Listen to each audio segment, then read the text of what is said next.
হলো 1 লাখ, তার হলো 3 জন। তোরা কি শুরু 2 লাখ তোর হলো তার রে। স্টার্ট করে গেছে তুই আটকে গেছিস তুই। এটা কিটা ছিল? এটা কিটা ছিল? তোলে হেলমেট দেবার দিছে কারা? বাইকটা মনে হয় ইয়া ছিল। নিশা রাখতে গেছে।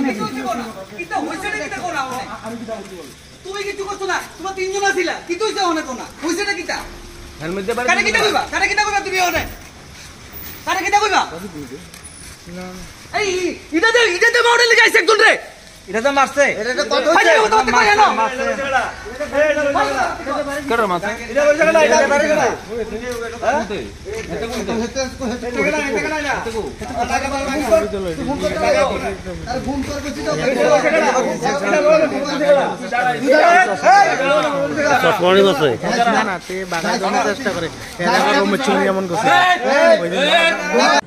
পেট্রোল পাম্পে পেট্রোল ভরতে এসে টাকা নিয়ে কথা কাটাকাটি হওয়ায় 3 জন কাস্টমার এবং একজন পেট্রোল পাম্পের কর্মীর ওপর আক্রমণ।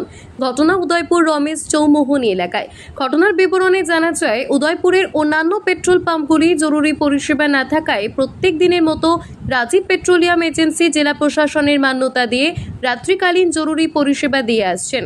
বুধবার রাত আনুমানিক 10:30 নাগাদ উদয়পুর রমেশ চৌমোহনী এলাকার এক পেট্রোল পাম্পে কৃষ্ণ আচার্য নামক এক কর্মীকে হেলমেট এবং গ্যাস সিলিন্ডার দিয়ে আক্রমণ করে 3 জন দুষ্কৃতীরা। স্থানীয় সূত্রে খবর, বুধবার গভীর রাতে একটি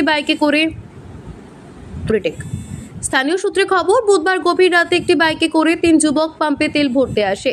সেই সময় ওই কর্মীর সঙ্গে যুবকদের কথা কাটাকাটি হয়। পরিস্থিতি উত্তপ্ত হতেই এক ব্যক্তি কৃষ্ণ আচার্যকে লক্ষ্য করে হেলমেট দিয়ে মাথায় আঘাত করেন।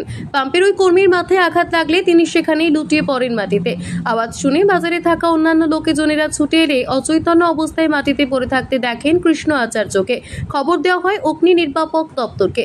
আহত অবস্থায় অগ্নি নির্বাপক দপ্তরের কর্মীরা তাকে উদ্ধার করে নিয়ে যায় গোমতী জেলা হাসপাতালে। তারপর হাসপাতালে চিকিৎসার জন্য ভর্তি করা হয়। এদিকে ঘটনাস্থলে 3 জন দুষ্কৃতীদের মধ্যে একজন অরূপ দেববর্মা বয়স 27, অরুণাংশু বসু বয়স 28 আটক করে রাধা কিশোরপুর থানায় নিয়ে যাওয়া হয়। কৃষ্ণ আচার্যকে হেলমেট দিয়ে মাথায় আঘাত করায় অর্ঘদীপ সুর বয়স 27 ঘটনাস্থল থেকে পালিয়ে যায়। পরবর্তী সময় রাধা কিশোরপুর থানার পুলিশ বাহিনী এসে তদন্ত শুরু করে। অ্যাকচুয়ালি আমাদের উদয়পুর গোমতী জেলার মধ্যে উদয়পুরের সবার লাস্টে আমাদের পেট্রোল পাম্প বন্ধ করা হয়। কারণ আমাদের জেলা প্রশাসন থেকে আরম্ভ করে আমাদের জেলায় যাতে কোনো রাত্রেবেলায় রুগী নিয়ে আগরতলা রেফার হলে বা ইমার্জেন্সির জন্য আমরা 12টা-1টা পর্যন্ত ওপেন রাখি। তারপর একজন থাকে পাম্পে যে ইমার্জেন্সি সেবা দেওয়ার জন্য। এখন থেকে 8 ঘন্টা আগে আমাদের পেট্রোল পাম্পে আমাদের যে আজকে ডিউটিরত অবস্থায় কৃষ্ণ বলেছিল, সেই সময় 3 জন লোক আসে বাইক নিয়ে এসে ওরা তেল চায়। তো ও বলছে যে ঠিক আছে টাকা দাও, আমি তেল দেবো। ওরা টাকা দিচ্ছে না, তেল নেওয়ার পরেও টাকা দিচ্ছে না। তখন আমার ওয়েলম্যান ওদের থেকে টাকা চাইতে গেলে ওরা হেলমেট এবং এই যে গ্যাস সিলিন্ডার, এই দেখুন পরেও আছে, এই গ্যাস সিলিন্ডার দিয়ে ওকে খুব মেরেছে, মাথা ফাটিয়ে দিয়েছে, অ্যাটেম্প টু মার্ডার। আশেপাশের বাড়ি ঘরের লোকজন দৌড়ে এসে ওকে প্রাণে বাঁচিয়েছে। থানা পুলিশ এখন এসছে, ওরা ইনকোয়ারি করে দেখছে। কিন্তু আমি উদয়পুরবাসীর কাছে একটাই প্রশ্ন থাকবে যে আমরা জরুরি ভিত্তিতে আমরা পরিষেবা দিয়ে থাকি, আর আমাদের যদি নিরাপত্তা না থাকে তাহলে আমরা জরুরি পরিষেবা কীভাবে দেব? এটা আপনাদের কাছে রইল।